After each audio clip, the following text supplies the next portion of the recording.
नमस्कार दोस्तों, स्वागत है आपका टू द पॉइंट क्लासेस में। मेरा नाम है अजय और आज हम आप सबको रेलवे आरपीएफएसआई का पिछले साल का महत्वपूर्ण 50 जीके के प्रश्न कराने जा रहे हैं।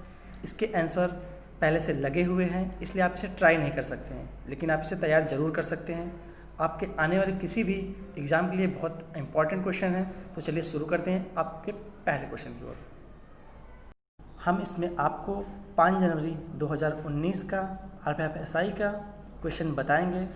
क्वेश्चन विथ डिटेल होगा। अगर आपको वीडियो अच्छा लगे तो वीडियो को लाइक करें तथा अपने दोस्तों में शेयर करें। धन्यवाद। चलते हैं अपने पहले क्वेश्चन की ओर। आज का हमारा पहला क्वेश्चन है, इनमें से कौन सा दुनिया का सबसे बड़ा द्वीप है? तो इसका सही जवाब होगा ऑप्शन सी ग्रीनलैंड। ग्रीनलैंड हमारा उत्तरी अमेरिका महाद्वीप में पड़ता है, जबकि इस पर डेनमार्क का आधिपत्य है। डेनमार्क यूरोप महाद्वीप में पड़ता है। चलते हैं अपने अगले क्वेश्चन की ओर।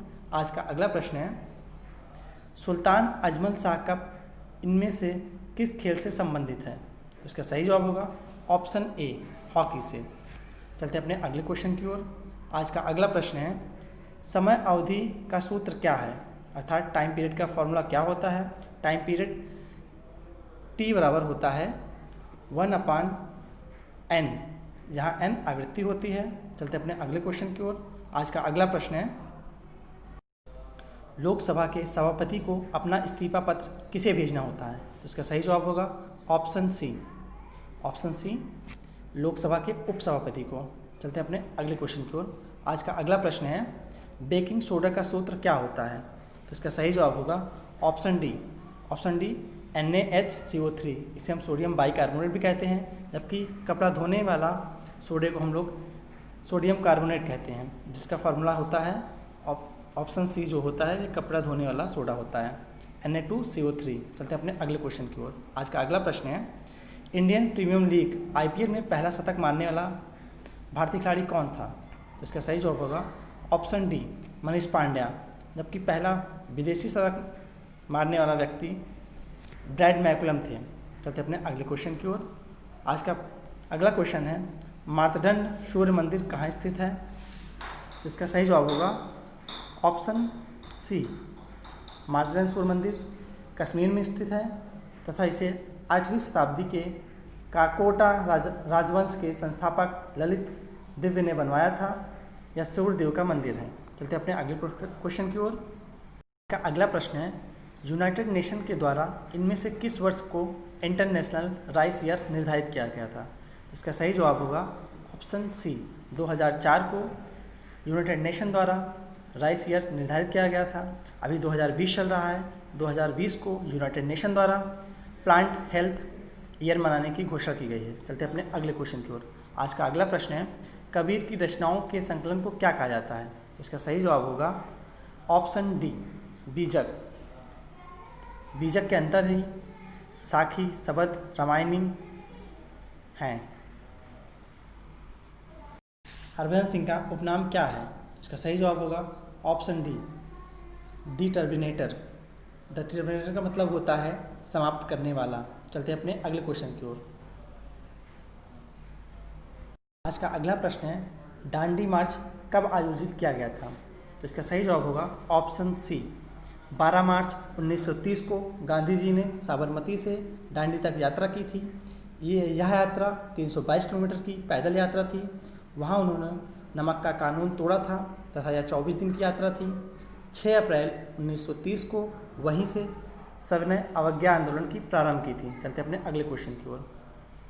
प्रश्न है, मिट्टी को ढीला करने और मोड़ने की प्रक्रिया को क्या कहा जाता है? तो इसका सही जवाब होगा ऑप्शन ए मिट्टी को ढीला करने तथा उसे मोड़ने की प्रक्रिया को जोतना कहा जाता है। चलते अपने अगले प्रश्न की ओर। आज का अगला प्रश्न है, रंगपुर विद्रोह कब हुआ था? इसका सही जवाब होगा ऑप्शन सी इसका 1783 में। रंगपुर विद्रोह बंगाल में 1783 में हुआ था। चलते अपने अगले प्रश्न की ओर। आज का अगला प्रश्न है, भारत में नई विदेश व्यापार नीति की घोषणा किस वर्ष की गई थी? तो इसका सही जवाब होगा ऑप्शन डी 2015 से 2020 के वर्ष भारत की नई व्यापार नीति की घोषणा की गई थी। चलते अपने अगले प्रश्न की ओर।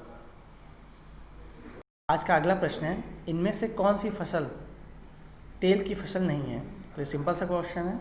इसका सही जवाब होगा ऑप्शन डी बाजरा। जबकि सरसों, सीसम, मूंगफली इन सब से हमें तेल मिलता है, जबकि बाजरा एक खाद्यान्न फसल है। चलते अपने अगले क्वेश्चन की ओर। आज का अगला प्रश्न है 2011 के अनुसार इनमें से भारत का कौन सा केंद्र शासित राज्य सबसे कम लिंगानुपात वाला राज्य है। इसका सही जवाब होगा ऑप्शन सी दमन और दीव। 618/1000 था। इसका मतलब 1000 पुरुषों पर 618 महिलाएं थी तथा सबसे ज़्यादा लिंगानुपात वाला केंद्र शासित प्रदेश पुडुचेरी है, जहाँ पर 1000 पुरुषों पर 1037 महिलाएं हैं। चलते अपने अगले क्वेश्चन की ओर। यूएस ओपन 2018 में वीमेन सिंगल खिताब किसने जीता था। जी हमारा करंट का क्वेश्चन था, तो अब हमें इसकी ज़रूरत नहीं है, हम लोग 2019 का देख लेते हैं। 2019 यूएस ओपन महिला का खिताब बियांका एंड्रेस्कू ने जीता था सेरेना विलियम्स को हराकर, जबकि पुरुषों में राफेल नडाल ने डी मेदवेदेव को हराकर जीता था। चलते अपने अगले क्वेश्चन की ओर। अगला प्रश्न है भारतीय गणराज्य में राज्यों और केंद्र शासित राज्यों की संख्या कितनी है। देखिए हमारा पुराना क्वेश्चन है, आप नए राज्य बन चुके हैं तथा नए केंद्र शासित प्रदेश भी बन चुके हैं, तो इस वक्त भारत में राज्यों की संख्या 28 तथा केंद्र शासित प्रदेशों की संख्या 8 हो चुकी है। चलते हैं अपने अगले क्वेश्चन की ओर। अगला प्रश्न है 7वें सेंट्रल पे कमीशन के चेयरमैन कौन हैं। तो इसका सही जवाब होगा ऑप्शन डी अशोक कुमार माथुर हैं। चलते हैं अपने अगले क्वेश्चन की ओर। आज का अगला प्रश्न है केंद्र शासित प्रदेश पांडुचेरी में कितनी लोकसभा संसदीय निर्वाचन क्षेत्र सीटें हैं। तो इसका सही जवाब होगा ऑप्शन बी 1 सीटें हैं। जबकि चंडीगढ़, दादर नगर हवेली, अंडमान दमन दीव में भी एक ही लोकसभा सीटें हैं। जबकि दिल्ली एक ऐसा केंद्र शासित प्रदेश है जहां पर 7 लोकसभा सीटें हैं तथा राज्यसभा सीटें दिल्ली में 3 तथा पुडुचेरी में 1 हैं। चलते अपने अगले क्वेश्चन की ओर। प्रश्न है इनमें से कौन से देश में गोबी रेगिस्तान है। इसका सही जवाब होगा ऑप्शन सी मंगोलिया। गोबी रेगिस्तान एशिया का सबसे बड़ा रेगिस्तान है। चलते अपने अगले क्वेश्चन की ओर। आज का अगला प्रश्न है काजीरंगा राष्ट्रीय उद्यान कहाँ स्थित है।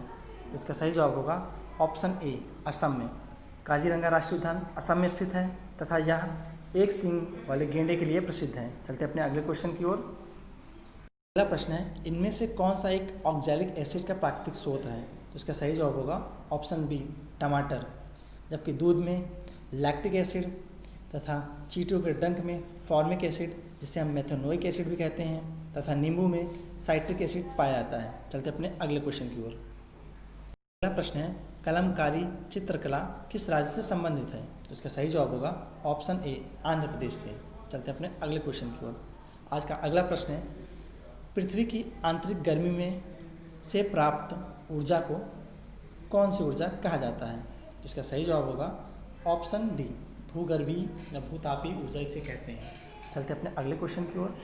आज का अगला प्रश्न है दिल्ली चलो का नारा किसने दिया था। तो इसका सही जवाब होगा ऑप्शन ए नेताजी सुभाष चंद्र बोस ने दिया था। चलते हैं अपने अगले क्वेश्चन की ओर। आज का अगला प्रश्न है अलीगढ़ में मोहम्मडन एंग्लो ओरिएंटल कॉलेज किसने स्थापित किया था। तो इसका सही जवाब होगा ऑप्शन बी सैयद अहमद खान ने किया था। चलते अपने अगले क्वेश्चन की ओर। आज का अगला प्रश्न है 1833 वर्ष में भारत का पहला ब्रिटिश जनरल गवर्नर कौन था।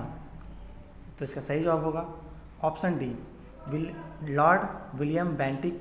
इसका शासनकाल 1828 से 1835 तक था। चलते हैं अपने अगले क्वेश्चन की ओर। आज का अगला प्रश्न है पंचायती निर्वाचन क्षेत्र के जनक के रूप में कौन जाने जाते हैं। तो इसका सही जवाब होगा लॉर्ड मिंटो।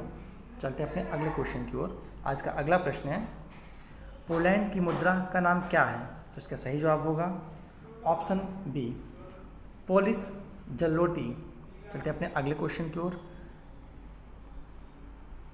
भारत के संविधान की 8वीं अनुसूची में कितनी भाषाओं को सूचीबद्ध किया गया है। तो इसका सही जवाब होगा ऑप्शन बी 22 भाषाओं को। इन 22 भाषाओं में अंग्रेजी व राजस्थानी भाषा नहीं शामिल है। कभी कभी क्वेश्चन में यही पूछ लेता है कि इन 22 भाषाओं में कौन सी भाषाएं नहीं शामिल होता है। ऑप्शन में आपको अंग्रेजी दे दिया जाता है, तो आपको लगता है कि अंग्रेजी हो सकता है, इसलिए आप इसे गलत कर देते हैं। चलिए हम आपको इन 22 भाषाओं के नाम बता देते हैं। तो इन 22 भाषाओं में पहली भाषा है असमिया, दूसरी गुजराती, तीसरी बंगाली, चौथी हिंदी, पांचवी कन्नड़, कश्मीरी, मलयालम, मराठी, उड़िया, पंजाबी, संस्कृत, सिंधी, तमिल, उर्दू, तेलुगु, कोंकणी, मणिपुर, नेपाली, मैथिली, संथाली, डोगरी, बाडो है तथा इसमें राजस्थानी और इंग्लिश भाषा नहीं संबंधित है। चलते अपने अगले क्वेश्चन की ओर। राष्ट्रीय गृह bank NHB national home bank का मुख्यालय कहाँ है? तो इसका सही जवाब होगा ऑप्शन डी, नई दिल्ली में है। चलते अपने अगले क्वेश्चन की ओर। आज का अगला प्रश्न है हाइड्रोजन का परमाणु क्रमांक क्या है? तो इसका सही जवाब होगा ऑप्शन बी 1। हाइड्रोजन का परमाणु क्रमांक 1H1 होता है। चलते अपने अगले क्वेश्चन की ओर। आज का अगला प्रश्न है पृथ्वी का द्रव्यमान क्या है? तो इसका सही जवाब होगा 5.972 इंटू 10⁻24 किलोग्राम। आप इसे 6 इंटू 10⁻24 किलोग्राम भी कर सकते हैं। चलते अपने अगले क्वेश्चन की ओर। अगला प्रश्न है श्वसन एक प्रक्रिया है जिसमें जीव ऑक्सीजन की अनुपस्थिति में ऊर्जा उत्पन्न करते हैं। कौन सी श्वसन? तो इसका सही जवाब होगा ऑप्शन डी, अनाक्सीय श्वसन एक ऐसी प्रक्रिया है जिसमें हम बिना ऑक्सीजन की अनुपस्थिति में ही ऊर्जा उत्पन्न करते हैं। चलिए इसकी थोड़ा डिटेल बता देते हैं आपको। श्वसन की प्रक्रिया 2 टाइप की होती हैं, एक ऑक्सी श्वसन, एक अनाक्सी श्वसन। ऑक्सी श्वसन में हमको ऑक्सीजन की आवश्यकता होती है, जबकि अनाक्सी श्वसन में ऑक्सीजन की आवश्यकता नहीं होती है। चलते हैं अपने अगले क्वेश्चन की ओर। आज का अगला प्रश्न है अंतिम औपचारिकता क्या है जिसके बिना हमारे देश में कोई केंद्रीय विधेयक कानून नहीं बन सकता? तो इसका सही जवाब होगा ऑप्शन ए, राष्ट्रपति के हस्ताक्षर के बिना कोई भी कानून हमारे देश में नहीं बन सकता, चाहे वह लोकसभा और राज्यसभा दोनों जगह से पारित हो सके। जब तक उस पर राष्ट्रपति के हस्ताक्षर नहीं होंगे तब तक वह कानून में नहीं परिवर्तित होगा। चलते हैं अपने अगले क्वेश्चन की ओर। आज का अगला प्रश्न है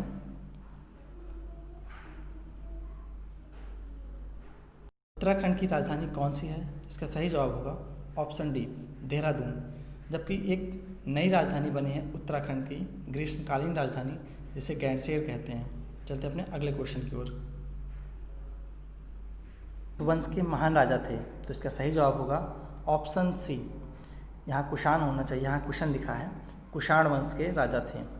इन्होंने 78वीं ईस्वी में राजगद्दी पर बैठे थे। चलते हैं अपने अगले क्वेश्चन की ओर। अगला प्रश्न है भूटान की राजधानी कौन सी है? तो इसका सही जवाब होगा ऑप्शन डी, थिम्पू भूटान की राजधानी है। चलते अपने अगले प्रश्न की ओर। आज का अगला प्रश्न है EPF का पूर्ण रूप क्या है? तो इसका सही जवाब होगा option A, employees provident fund. इसे हम लोग जो एम्प्लॉय होते हैं उनके PF खाता होता है, उसे ही हम लोग EPF अर्थात एम्प्लॉयज़ प्रोविडेंट फंड कहते हैं। चलते अपने अगले क्वेश्चन की ओर। अगला प्रश्न है निम्नलिखित में से किसे भारत के राष्ट्रपति के रूप में निर्विरोध निर्वाचित किया गया था? तो इसका सही जवाब होगा ऑप्शन बी, नीलम संजीव रेड्डी को। चलते अपने अगले क्वेश्चन की ओर। प्रश्न है फोर्ट पोलियो सिस्टम किसने लागू किया था? तो इसका सही जवाब होगा ऑप्शन सी, लॉर्ड कैनिंग ने। लॉर्ड कैनिंग का शासनकाल 1856 से 1862 तक था। चलते अपने अगले क्वेश्चन की ओर। आज का अगला प्रश्न है घूमर लोक नृत्य किस राज्य का है? तो इसका सही जवाब होगा ऑप्शन डी, राजस्थान का है। चलते अपने अगले क्वेश्चन की ओर। आज का अगला प्रश्न है रडार का पूरा नाम क्या है? तो इसका सही जवाब होगा option A, radio detection and ranging radar का फुल फॉर्म होता है। चलते अपने अगले क्वेश्चन की ओर। प्रश्न है मुल्तान क्रिकेट स्टेडियम इनमें से किस देश में स्थित है? तो इसका सही जवाब होगा ऑप्शन बी, पाकिस्तान में। वीरेंद्र सहवाग को मुल्तान का सुल्तान कहा जाता है क्योंकि इन्होंने मुल्तान क्रिकेट स्टेडियम में 2 बार 13 शतक लगाया है, इसलिए इन्हें मुल्तान का सुल्तान कहा जाता है। चलते अपने अगले क्वेश्चन की ओर। इसका अगला प्रश्न है राज्यसभा के सदस्यों की कार्यवाही है कितने वर्ष की? इसका सही जवाब होगा ऑप्शन ए, 6 वर्ष की। राज्यसभा कभी न भंग होने वाली सभा होती है, जबकि लोकसभा कभी भी भंग हो सकती है। चलते अपने अगले क्वेश्चन की ओर। आज का अगला प्रश्न है, कादम्बरी श्रीकांत किस खेल से संबंधित हैं? तो इसका सही जवाब होगा ऑप्शन ए, बैडमिंटन से। चलते अपने अगले क्वेश्चन की ओर। आज का अगला प्रश्न है, यूनियन पब्लिक सर्विस कमीशन के सदस्य की नियुक्ति कौन करता है? तो इसका सही जवाब होगा option A, union public service commission के सदस्यों की नियुक्ति राष्ट्रपति के द्वारा की जाती है। अगला प्रश्न है, तुंगभद्र बांध स्थित है? तो इसका सही जवाब होगा कर्नाटक में स्थित है। तुंगभद्र दो नदियां हैं जो आगे चल के कृष्णा नदी में मिल जाती हैं और वहीं पर एक बांध बना है जिसे तुंगभद्र बांध कहा जाता है। चलते अपने अगले क्वेश्चन की ओर। आज का अगला प्रश्न है, बर्फ के क्रिस्टल युक्त बारिश को क्या कहा जाता है? तो इसका सही जवाब होगा ऑप्शन बी, बर्फ कहा जाता है। तो ये हमारे 50 प्रश्न की सीरीज़ कंप्लीट होती है। अगर आपको वीडियो अच्छा लगे तो आप हमें कमेंट करके ज़रूर बताएं और हमारी मेहनत पसंद आए तो वीडियो को लाइक ज़रूर करें तथा अपने दोस्तों में शेयर करें। धन्यवाद।